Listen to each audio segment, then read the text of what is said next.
so the first thing that we are making today is a coconut cauliflower curry, and this is quite a fresh and mild curry in my opinion. So if you're new to eating curries and you don't like spicy things, this is definitely for you. I first of all started by cutting up some lime as well as spring onion, and then from there I also cut up a cauliflower into floret size pieces.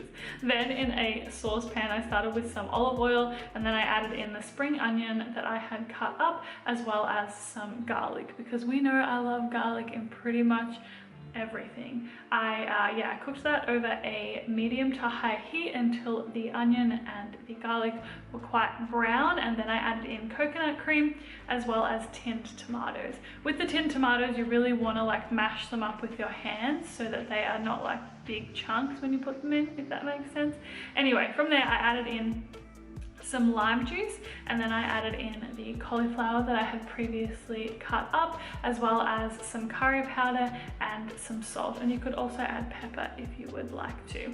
Then I mixed this together until the cauliflower was nice and well coated, and it might look here like it's gonna overflow this saucepan, but I promise you it's not. The cauliflower will cook down, and this is the perfect size saucepan for this recipe. So yeah, I allowed that to cook, and then from there I added in some chickpeas as well, and then I kept stirring that and allowed it to cook over the heat with the lid just slightly on, so we're still letting some air out as well. Then I added in some chopped spinach as well as some coriander, and I mixed that through so that the spinach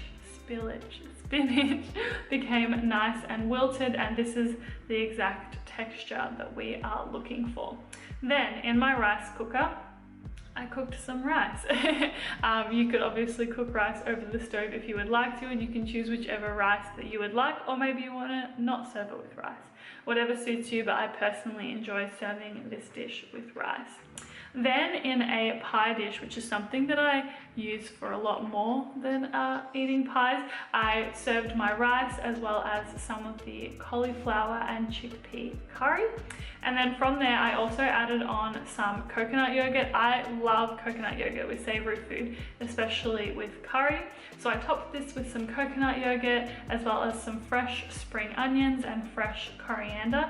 And then I also added on some lime that I would squeeze over the top as well. Like I said, this is a really mild curry, so I definitely recommend trying it out if you're not someone who eats curry often and would like to try something new. And it's really fresh and delicious and creamy, and also keeps well in the fridge or freezer if you wanted to make it in bulk. So yes, a very delicious meal. Alrighty, moving on, and we are making arguably the best pizza that I have made of all time. And I'm first of all starting by cutting up some pears, which may seem like a kind of weird ingredient for pizza, but just stick with me and I promise you it's delicious. So I cut pear into thin pieces, and then I tossed it in some olive oil over the heat in a saucepan. Then I also added in some maple syrup as well as balsamic vinegar, which makes pretty much everything taste good. I cooked this over the heat so that it was nice and soft, and the pear was like nice and poached as well. And then using a pizza pan and a pre-purchased pizza base, I'm not at the stage of being able to make my own pizza dough, but I'll get there eventually.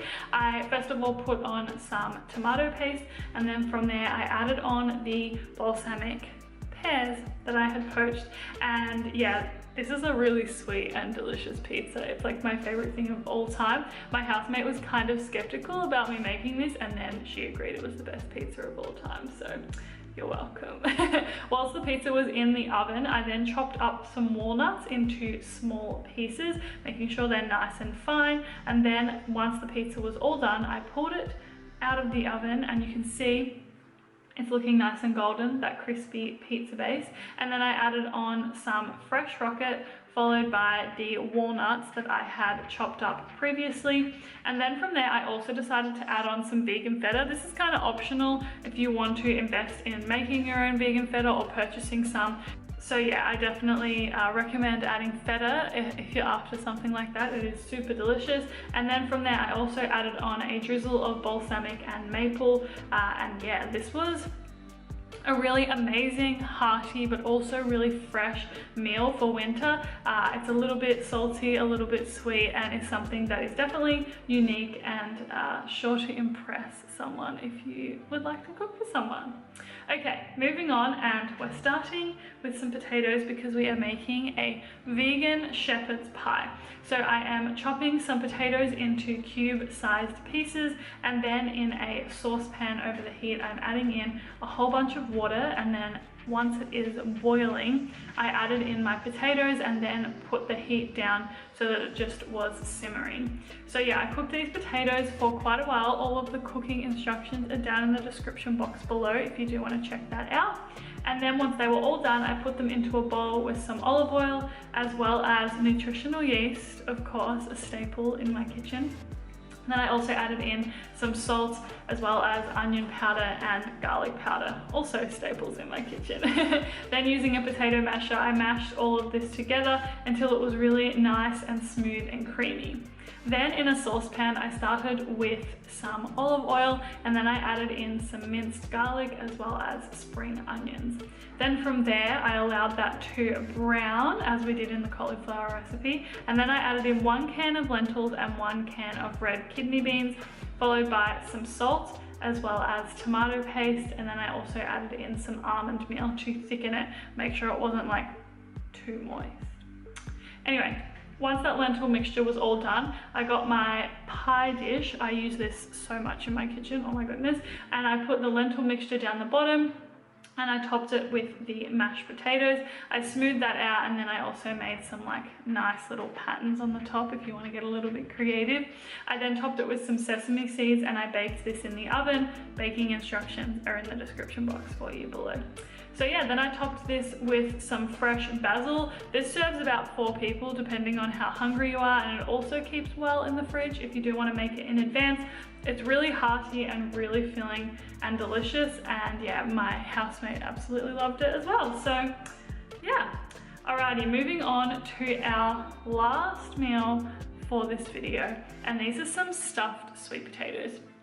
So I love having the time to like just roast the sweet potato until it is so crispy on the outside and soft on the inside, and that is exactly what we do in this recipe. So I got 3 large sweet potatoes, and I drizzled them with olive oil and then put them in the oven for at least an hour.